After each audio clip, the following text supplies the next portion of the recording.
এইভাবে ডিম রান্না করলে ডিমের স্বাদ কত গুণ যে বেড়ে যাবে কল্পনাও করতে পারবে না। আজকে তোমাদের সঙ্গে ডিমের অসাধারণ স্বাদের একটা রেসিপি শেয়ার করব, যেটা একবার খাওয়ার পর একটা কথাই বলবে আগে কেন এইভাবে বানিয়ে খাইনি। আর এটা খেতে ভাত, রুটি, পরোটা, লুচি সবের সঙ্গে জাস্ট ফাটাফাটি।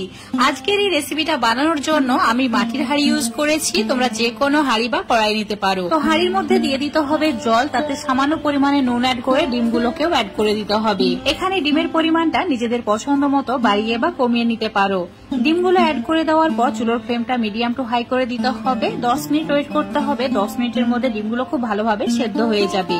এবার এই ডিমগুলো ঠান্ডা জলে দিয়ে খোসা ছাড়িয়ে নিতে হবে, তারপর এইভাবে কেটে নিতে হবে। একটা সাইড এইভাবে ছোট ছোট করে কেটে নিয়েছি। সব ডিমগুলো একইভাবে কেটে নেওয়ার পর অ্যাড করে দিতে হবে সামান্য পরিমাণে হলুদ গুঁড়ো, তার সঙ্গে অ্যাড করে দিতে হবে সামান্য পরিমাণে নুন। এবার এই নুন আর হলুদ ভালো করে ডিমের গায়ে মাখিয়ে নিতে হবে, তারপরে ডিমগুলোকে ভেজে নিতে হবে। ভাজার জন্য চুলোর উপর একটা হাঁড়ি নিয়েছি, হাঁড়ির মধ্যে অ্যাড করে দিচ্ছি 1 কাপ তেল। এখানে রান্নাটি করতে যতটুকু তেল প্রয়োজন একবারেই অ্যাড করে দেবে। তো রান্নাটি করতে সর্ষের তেল ইউজ করেছি, তোমরা সাদা তেলও নিতে পারো। এখন চুলোর ফ্লেমটা মিডিয়াম টু হাই করে দিতে হবে। তারপর ডিমগুলোকে হাঁড়ির মধ্যে অ্যাড করে দিতে হবে। এবার উল্টে পাল্টে গোল্ডেন হওয়া পর্যন্ত ভেজে নিতে হবে। ডিমগুলো খুব বেশি পুড়িয়ে ফেললে হবে না বা লাল করে ফেললে হবে না, ঠিক এরকম কালার হলেই তুলে নিতে হবে। এই তেলের মধ্যে অ্যাড করে দিতে হবে 1টি তেজপাতা ছোট ছোট টুকরো করে অ্যাড করেছি, তার সঙ্গে অ্যাড করেছি 4টি এলাচ আর 2 টুকরো দারচিনি, আর দিয়ে দিতে হবে ছোট চামচের 1 চামচ গোটা জিরে। এখন অ্যাড করে দিতে হবে 2টি মিডিয়াম সাইজের পেঁয়াজকে ছোট ছোট টুকরো করে কেটে নিয়ে, আর দিয়ে দিতে হবে 5টি রসুন। তো একদম ছোট সাইজের 5টি রসুন গোটাই অ্যাড করে দেবে। এবার চুলোর ফ্লেম হাই করে দিতে হবে। পেঁয়াজের কালার গোল্ডেন হওয়া পর্যন্ত ভেজে নিতে হবে।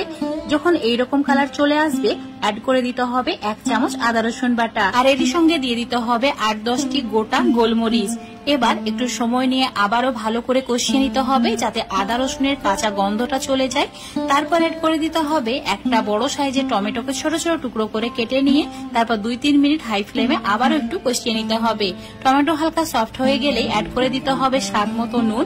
তো নুনের পরিমাণটা স্বাদ বুঝে কম বেশি অ্যাড করতে হবে। আর দিয়ে দিতে হবে 1 চামচ হলুদ গুঁড়ো, 1 চামচ লঙ্কা গুঁড়ো, তার সঙ্গে 1/2 চামচ জিরে গুঁড়ো, 1/2 চামচ ধনে গুঁড়ো, আর দিয়ে দিতে হবে 1 চামচ কাশ্মীরি লঙ্কার গুঁড়ো। এবার সমস্ত কিছু অ্যাড করার পর ভালো করে কষিয়ে নিতে হবে, মানে 5 মিনিট লো ফ্লেমে কষিয়ে নিতে হবে। এই সময় অল্প করে জলের ছিটা দিয়ে ভালো করে মশলাটা, ঠিক যখন এইরকম তেল ছাড়তে শুরু করবে মশলাটা একদম ভালোভাবে কষানো হয়ে যাবে।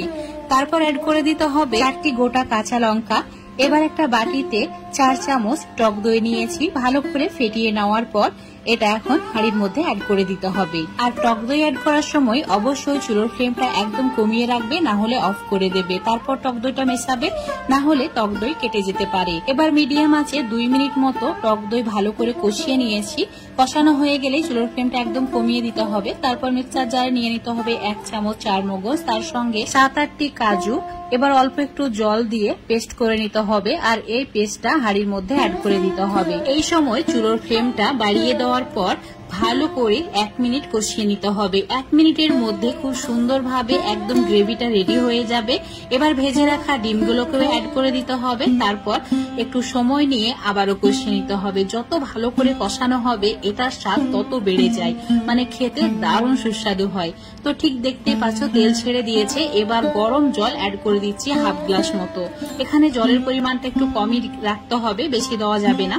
তো জলটা অ্যাড করার পর ভালো করে মিশিয়ে নিয়ে ঢাকা দিয়ে 5 মিনিট মিডিয়াম ফ্লেমে রান্না করে নিতে হবে।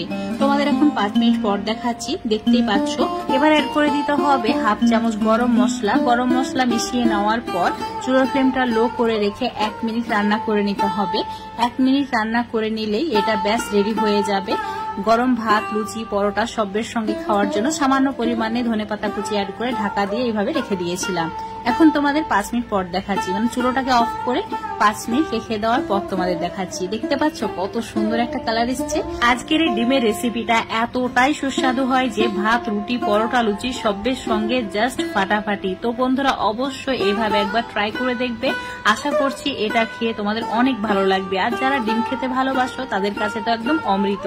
আজকের রেসিপিটা ফেসবুক পেজ থেকে দেখলে পেজটাকে ফলো করে নেবে, ইউটিউব থেকে দেখলে চ্যানেলটাকে সাবস্ক্রাইব করে রাখবে আর এরকম রেসিপিগুলো পাওয়ার জন্য। এটা যদি ভুল করে কাউকে খাওয়ানো হয় সারা জীবন তোমার প্রশংসা করতে বাধ্য হবে। তো বন্ধুরা অবশ্যই একবার ট্রাই করে দেখবে।